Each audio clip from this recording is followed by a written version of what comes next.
فرشتے نے فرمایا اللہ رب العزت کا حکم ہے کہ میں تمہیں تمہاری جنت میں قدم نہ رکھنے دوں۔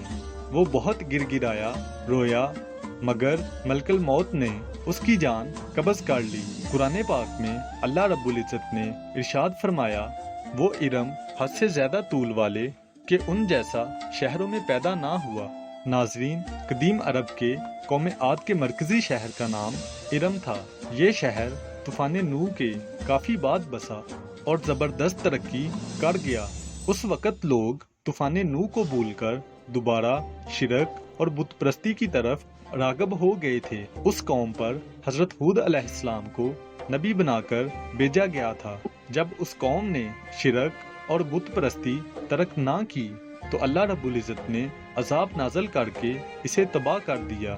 اس قوم کے تذکرے کو کہانی سمجھا جاتا تھا، مگر اسی صدی میں شہر کے آثار عمان میں برآمد ہوئے ہیں۔ اس کے آثار 1984 میں خلائی شٹل چیلنجر کی مدد سے دریافت کیے گئے۔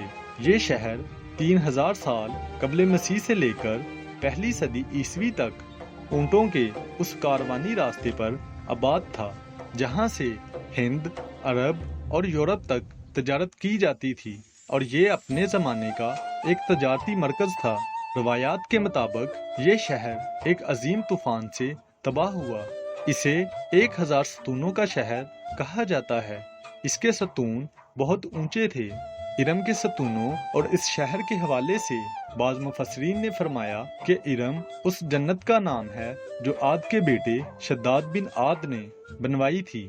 وہ ایک عظیم و شان عمارت بہت سے ستونوں پر قائم چاندی اور جواہرات سے تعمیر کی گئی تھی تاکہ لوگ آخرت کی جنت کے بدلے اس نقد جنت کو اختیار کر لیں۔ مگر جب یہ عالی شان محلات تیار ہو گئے اور شداد نے اپنی فوج کے ساتھ اس میں جانے کا ارادہ کیا تو اللہ رب العزت کا عذاب نازل ہوا اور وہ سب ہلاک ہو گئے اور وہ محلات بھی مسمار ہو گئے۔ حضرت عبداللہ بن کلابہ رضی اللہ تعالی عنہ جو صحابی رسول تھے اتفاق سے ادھر کو چلے گئے۔ اچانک ایک دن آپ کا ایک اونٹ بھاگ گیا۔ آپ اس کو تلاش کرتے کرتے اس شہر کے پاس پہنچ گئے۔ جب اس کے میناروں اور دیواروں پر نظر پڑی تو آپ بے ہوش ہو کر گر پڑے۔ جب ہوش آیا تو سوچنے لگے اس شہر کی صورتحال تو ویسی ہی نظر آتی ہے جیسے نبی کریم صلی اللہ علیہ وسلم نے ہم سے شداد کی جنت کے بارے میں بیان فرمائی تھی۔ میں خواب تو نہیں دیکھ رہا یا اس کا کسی حقیقت سے بھی کوئی تعلق ہے۔ اسی کیفیت میں اٹھ کر وہ شہر کے اندر گئے۔ اس کے اندر نہریں اور درخت بھی جنت کی طرح تھے، مگر وہاں کوئی انسان نہیں تھا۔ آپ رضی اللہ تعالی عنہ نے وہاں پڑے کچھ جواہرات اٹھائے اور واپس چل دیے۔ وہاں سے آپ سیدھے اس وقت کے دارالخلافہ دمشق میں پہنچے۔ حضرت امیر معاویہ رضی اللہ تعالی عنہ وہاں موجود تھے۔ وہاں جو کچھ ماجرا ہوا آپ رضی اللہ تعالی عنہ نے حضرت امیر معاویہ رضی اللہ تعالی عنہ کے سامنے پیش کیا۔ حضرت امیر معاویہ رضی اللہ تعالی عنہ نے آپ سے پوچھا وہ شہر آپ نے حالت بیداری میں دیکھا یا خواب میں؟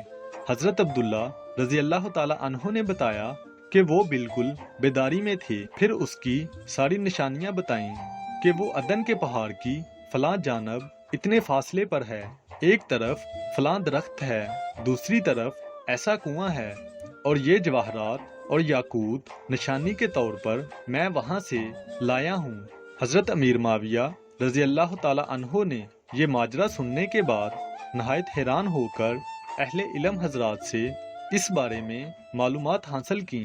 انہوں نے کہا واقعی ہی دنیا میں ایک ایسا شہر گزرا ہے جس کی اینٹیں سونے چاندی کی تھیں۔ علماء نے بتایا کہ قرآن پاک میں اس شہر کا ذکر بھی ہے، مگر اللہ تعالیٰ نے ان لوگوں کو تباہ کر دیا تھا اور وہ شہر نگاہوں سے چھپ گیا تھا۔ ناظرین، اس بات کو محدث ابن جوزی نے بھی لکھا کہ علماء نے بتایا کہ نبی کریم صلی اللہ علیہ وسلم نے فرمایا تھا کہ میری امت میں سے ایک آدمی اس جنت میں جائے گا، وہ چھوٹے قد سرخ رنگ کا ہوگا، اس کے آبرو اور گردن پر 2 تل ہوں گے، وہ اپنے اونٹ کو ڈھونڈتا ہوا اس شہر میں پہنچے گا اور وہاں کے عجائبات دیکھے گا۔ جب حضرت امیر معاویہ رضی اللہ تعالی عنہ نے یہ ساری نشانیاں حضرت عبداللہ رضی اللہ تعالی عنہ میں دیکھیں تو فرمایا واللہ یہ وہی شخص ہے۔ ناظرین، یہ روایات صحیح ہے کہ حضرت امیر معاویہ رضی اللہ تعالی عنہ نے انہیں دیکھا، مگر بعض روایات کے اندر کعب بن احبار رضی اللہ تعالی عنہ سے پوچھا کہ کیا دنیا میں کوئی ایسا شہر موجود ہے؟ تو آپ رضی اللہ تعالی عنہ نے فرمایا کہ ہاں، آپ کے زمانے میں ایک مسلمان جس کی آنکھیں نیلی، قد چھوٹا اور اس کے آبرو پر ایک تل ہوگا، وہ اپنے اونٹ کو تلاش کرتے ہوئے اس ویران شہر میں داخل ہوگا۔ ناظرین، امید ہے آپ کو آج کی یہ ویڈیو ضرور پسند آئی ہوگی۔ مزید اسی طرح کی معلوماتی ویڈیو دیکھنے کے لیے ہمارے ساتھ جڑے رہیے۔ آپ سے ملاقات ہوگی انشاءاللہ اگلی ویڈیو میں۔ تب تک کے لیے اجازت دیجیے۔ اللہ حافظ۔